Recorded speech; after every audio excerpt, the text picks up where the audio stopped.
Hey everybody, welcome back to the channel for this quick hit video on the Books Palma 2 Pro. So I was asked the other day to update and talk a little bit about what I use this device for, and I do use it. And I use it not so much for productivity on the go, although that may eventually come to pass. But right now, I think the biggest limiting factor for me is that it's not a phone. And I've talked about that before, but I want to tell you the things that I am using it for and kind of walk you through that. So let's go ahead and jump into it.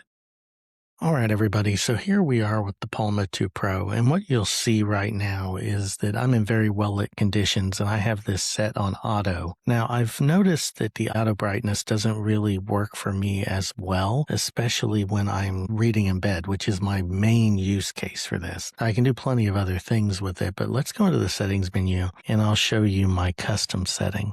So this is where I would read it in bed. And if you notice the difference between those two, it's quite a bit. You can see that it brightens it up a little bit. Now you can always go to bright, which takes it quite a bit brighter, and then you can set it to completely off. So it's one of those things where I just have my own comfort level and you'd probably have your own too. So I usually use that custom setting when I'm lying in bed.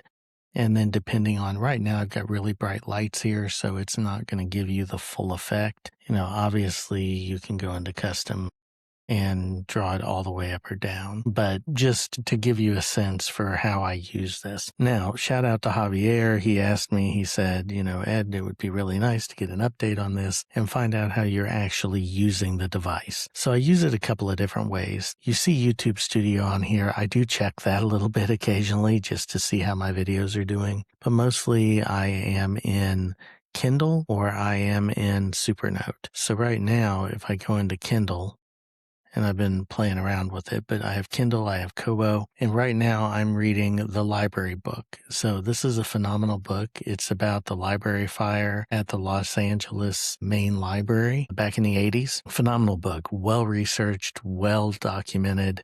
Just really, if you love libraries, absolutely read this. And now I'm hoping to finish it this week since I'm on vacation, but just absolutely love this book. Really good read.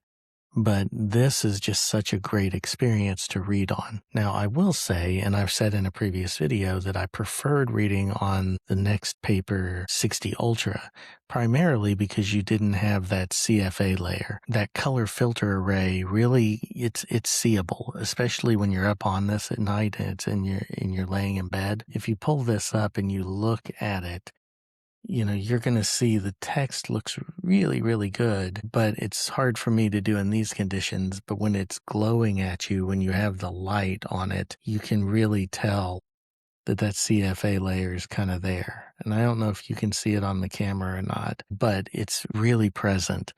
Now, reading this without the front light on or in high light conditions with just a little front light on, it's very crisp, it's very clear, and you don't notice the CFA layer as much. Primarily, I think because you're holding it further away from you, and that makes a big difference when you're talking about this. So pretty cool. That's my main use case.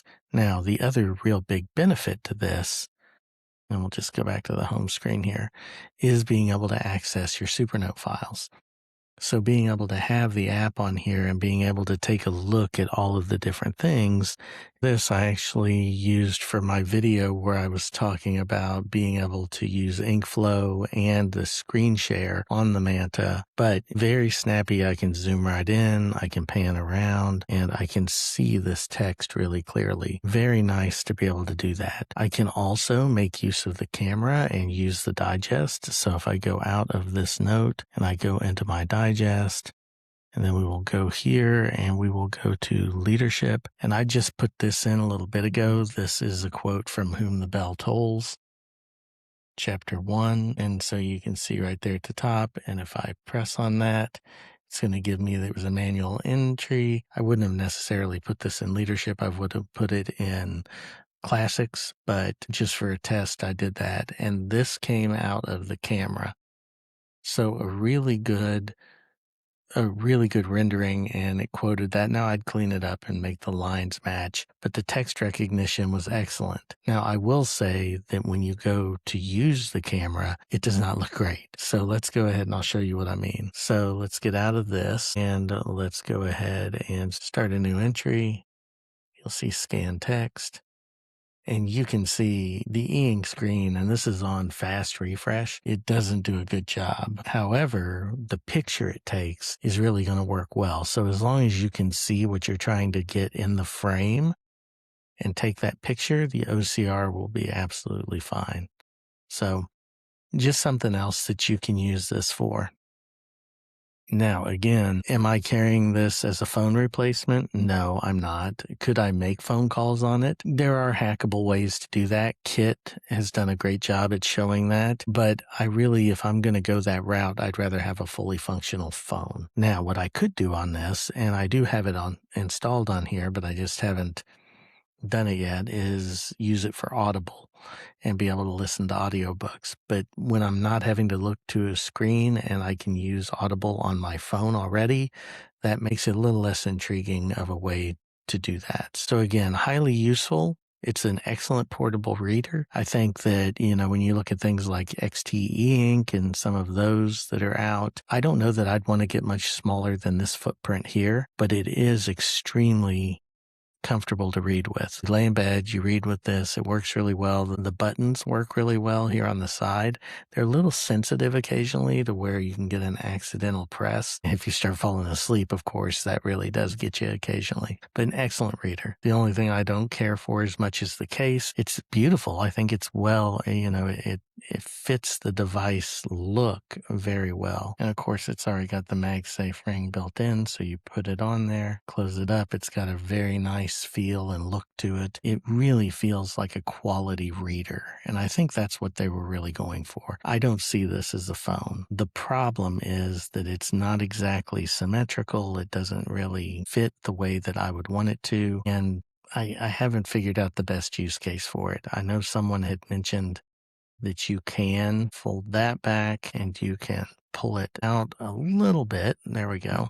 And you could have it be a stand just like that to watch something on. But again, am I going to be the person who's going to use this to watch YouTube on? No, I'm not. There's no way I'm going to do that. But if I wanted to read, and it does auto rotate, although I think I have that turned off, then I could read in a broader kind of landscape orientation. But again, quick update. Just wanted to tell you a little bit about this. So let's jump over for some final thoughts.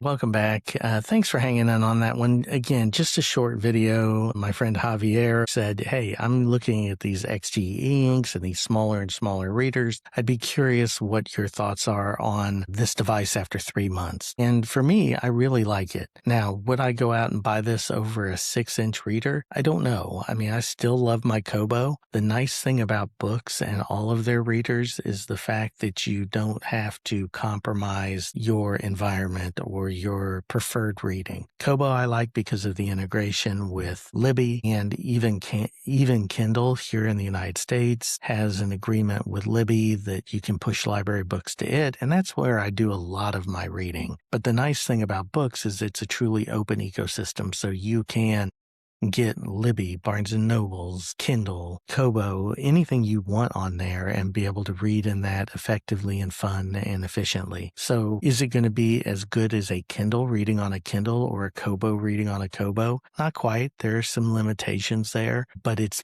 perfectly acceptable and it does give you that flexibility. I will be interested to see. I know they may have a new 6-inch device from Books coming out that's a dedicated reader.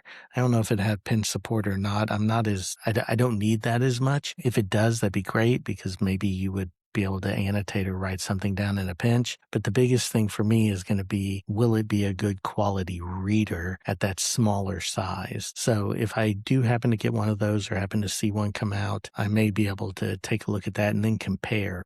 is it worth the price tag that comes with this versus that device? And which one is more comfortable for actually reading on a daily basis? Again, I love this. I think I would prefer the black and white just because of the crispness of the text and getting rid of that CFA layer just so I could have a better reading experience. Now, comics, things like that, you would want the color.